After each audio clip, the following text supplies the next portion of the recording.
Okay, we picked Puerto Rico, and we're going to talk about some of the cultural aspects of it. You want to start, Hunter? Hey, I did Puerto Rican music. Puerto Rican music has strong influence in European melodies, mainly from the area of Spain. And after the Spanish brought over African slaves, they had a focus on more of drum beats and rhythmic patterns. The first style of music is called bamba. It's a dance music, and it's really old. And you dance with one partner, and it's really energetic and enthusiastic. And its main focus is those African drum beats. And then there's danza. It's very sophisticated and it has lots of rules. And it's the same style of music as their national anthem. And the final is Decima. It's a combination of both the African music and the Spanish melodies. And in compared to American music has a lot more like rhythmic, but not in like the same style, if that makes any sense. Trap. Yeah. Yeah, a lot of different genres. And today the main music you'll find in Puerto Rico is reggae music because of all the tourists in the Caribbean.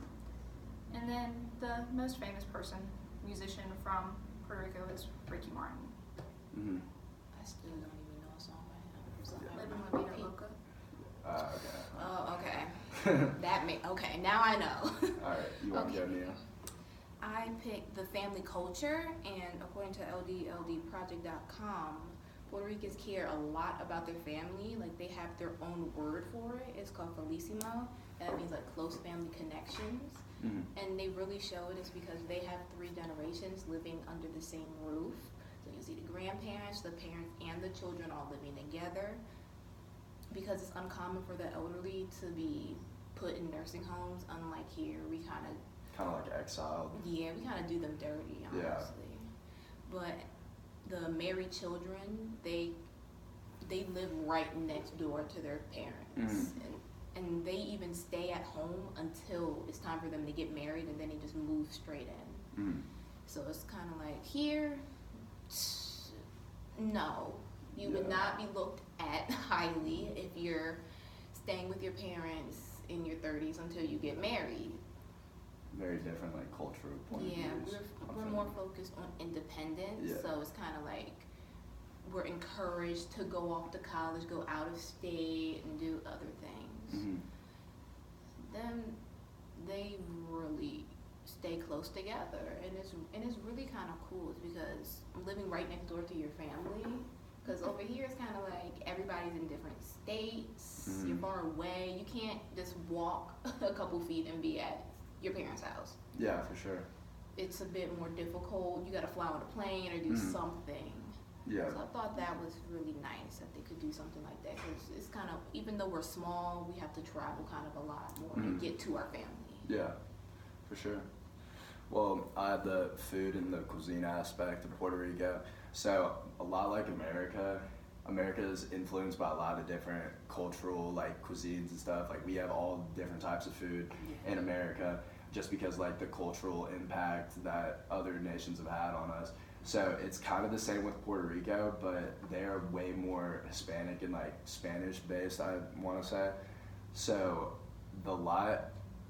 it's very common for meals in Puerto Rico to come with a soup like beforehand, like as like kind of an appetizer, like in America. So it's very common for you to get a soup with your meal, and it also contains chickpeas, which is a form of beans that Puerto Ricans absolutely love. Have you had chickpeas? No, I've never had chickpeas. Yeah. Have you? Yeah. Yeah, but it's very, very common in Puerto Rico. And Puerto Ricans also love chicken, eggs, fish, but chicken by far is one of the most common meats that you'll find in Puerto Rico. They go crazy over that. So yeah, it's pretty interesting. There's also, for large like celebrations and like fiestas or just anything to celebrate, there's a large roasted pig that's covered in a sour kind of sauce, and it can feed 12 to 15 people. So Wait, is that like the Hunger Games? You know what I'm talking about? The theme? yeah. It's like that. Oh! Yeah, That was cool. so I thought that was pretty crazy. And also, Puerto Ricans love desserts, and the most common ingredient that they use in the dessert is coconuts. So They love those. And another thing I thought was interesting was they are one of the world's leading productions in rum, and they actually produce around 80% of the U.S.'s like incoming rum into the United States. So I thought that was pretty cool. They're making money then. Yeah, for sure. Oh, But okay. yeah, so that's our Puerto Rico aspect, cultural aspect video. So thank you.